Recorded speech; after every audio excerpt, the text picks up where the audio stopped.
Hi everyone, I'm Cailin, and today I'm going to be showing you guys how to make kombucha and or jun.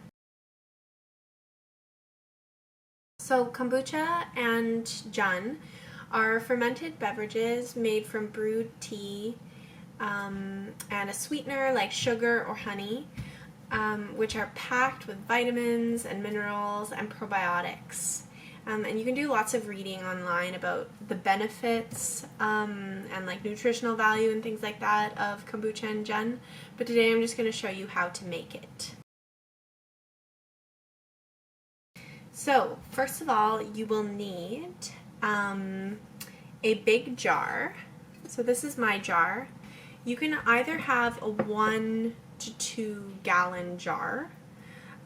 You can also do a smaller jar, like a 1 liter mason jar, if you wanted to, if you don't want to make as much per week. I find that a 1 gallon jar is a good size because it's only my partner and I who are drinking it. And I found when I was making a 2 gallon jug, a 2 gallon jar of it each week, it was a lot of kombucha to drink. And so this is the size that I like to make. Also, you'll need it to be wide mouth because you'll have to reach in and out to grab the Scoby. So you want to have enough space there. Also, you'll need tea. So I'm using a black tea, but you can use green tea or white tea or oolong tea, any of that classically known Camellia sinensis tea. You can also use yerba mate, and you can use other teas. I have friends who have made kombucha and jun with hibiscus, schizandra, all sorts of herbal teas. The only thing you want to make sure of is that there's not a lot of essential oil like flavoring or fragrances or essential oils in the tea. So for example, Earl Grey has bergamot oil, and that can damage the Scoby because of the strong qualities of the essential oils. And so you don't want anything with that, and you want to try to find something that's high in tannins, which is kind of an astringent component in certain plants, which tea is very high in. And then you'll need sugar and honey. I have organic cane sugar. I also use honey, local honey, Babe's honey here. There are other sweeteners you can use, like I know you can use coconut sugar and things like that. It's best to use sugars that are easier for the Scoby to digest. So using like a richer cane sugar that has a lot more like molasses in it can be a little bit harder for the Scoby to digest.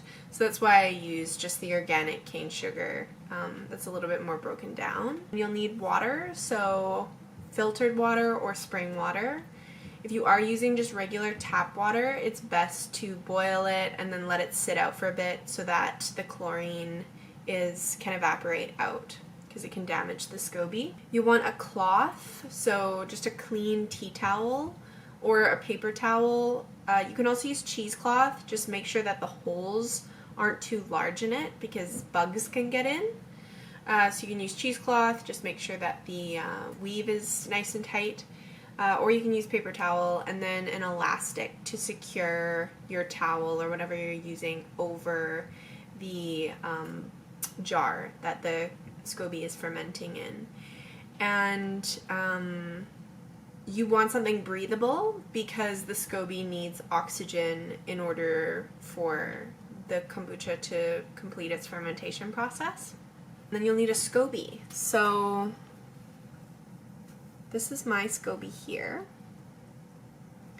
I actually started mine from a bottle of GT's kombucha.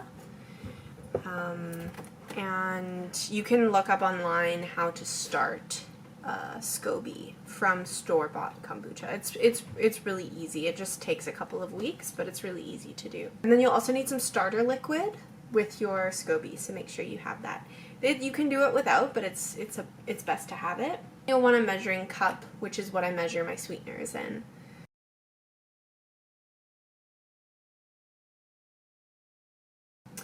You want to make sure that your jar is sanitized, well washed. It's really important with kombucha that you make sure everything is really well sanitized, because it's not like making sauerkraut or fermented vegetables where you're using a lot of salt, and the bacteria, any bad bacteria that gets in that can kind of, you know, colonize and create mold and things like that, is killed by the salt. It's not like that. There's a lot of competition between bacteria, so you just need to make sure that that there's nothing that could harm the Scoby, and make sure everything's nice and clean. So same with your hands, you just want to make sure your hands are clean before you start. Boil your water for the kombucha. I already have mine boiled. And then we will need to measure out some tea and sweetener for the kombucha or Jun. And I forgot to say, so I'm just going to let you know the difference between kombucha and Jun. Kombucha is traditionally made with black tea and sugar, and Jun is traditionally made with green tea and honey. So Jun is a little bit lighter in nature. I actually like Jun a lot more. It's a little bit more just naturally fizzy. It's just has a lighter mouthfeel, but I only have black tea left at this point. That's just what I have in my pantry. And I do half honey, half organic sugar, because doing all honey every week would probably get pretty expensive. So you can do that as well, and I can talk about how to convert your kombucha Scoby into a Jun Scoby as well. You're going to measure out your tea and sugar. My recipe has 2.5 tablespoons of tea to 2/3 of a cup of sweetener. So I do 1/3 honey, 1/3 sugar, and that's for 1 gallon of water. And you can also do a blend of teas as well. I know that a lot of store-bought kombuchas have like black and green tea in them, so you could do a mixture. You'll also get multiple Scobies as they reproduce, because they reproduce asexually, so you'll just kind of collect Scobies over time through fermenting kombucha. And you could do 1 jar of yerba mate, 1 jar of black tea if you wanted to kind of experiment with different things as well. So I poured the tea. I put the tea in, so I'm just going to pour the water in.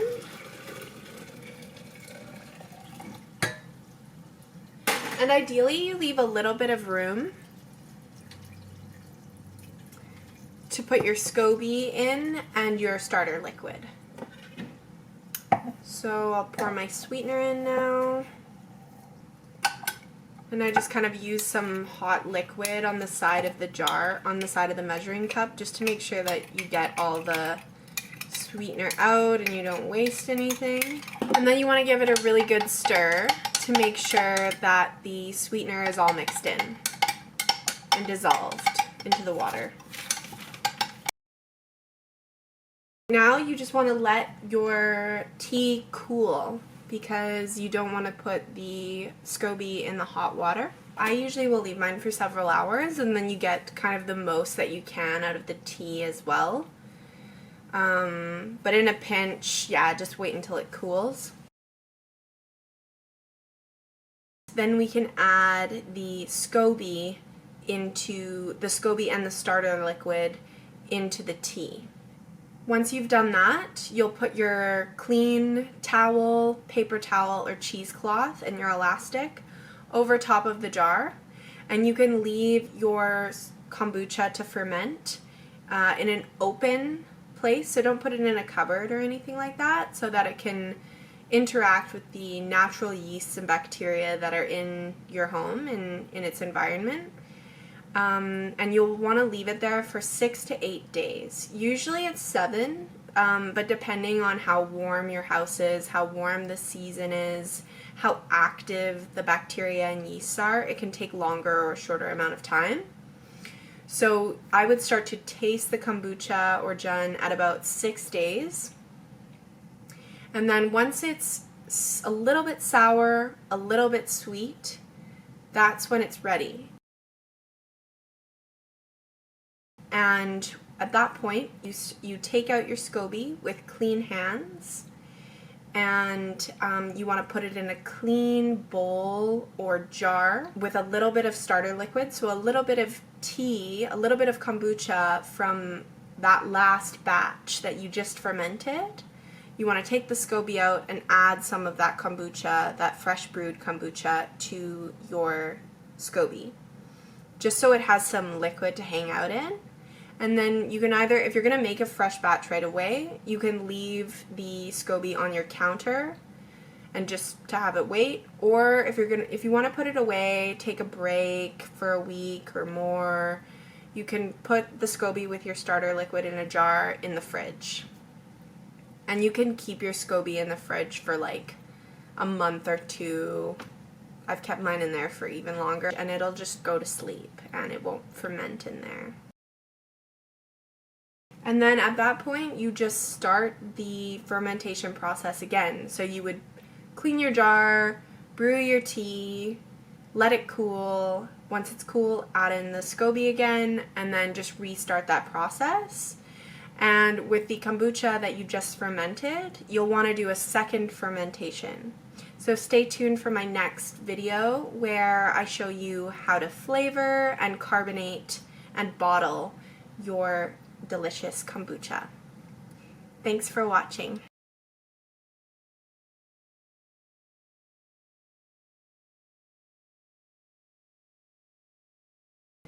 And I'll just talk for a second on how to convert your kombucha Scoby into a Jun Scoby if that's what you want to do. So, like I've explained, with a kombucha Scoby, it is used to consuming sugar and black tea. With a Jun Scoby, it wants to consume honey and green tea. So again, you can do a mixture of teas if you want. The main part of, like the main difference between them is that honey is antibacterial and antifungal. Sugar is not. So, because a Scoby is a symbiotic culture of bacteria and yeast, some honeys, or enough honey, if it's raw honey, can kill the Scoby. So if you want to go from kombucha to Jun, you can convert the Scoby slowly. Basically what you would do is, say you're doing 2/3 of a cup of sugar each week. You can just switch right to the green tea. That's not really going to affect the Scoby that much. So for the first batch that you want to start converting it with, you would maybe add in 1 tablespoon or a couple tablespoons of honey and substitute that 1 to 2 tablespoons of sugar for honey. Then the next week you would maybe do like a 1/4 cup. See how that goes. Maybe do a 1/4 cup again the following time. And then you can, probably by that point, you're good to do 1/3 of a cup honey, 1/3 of a cup sugar.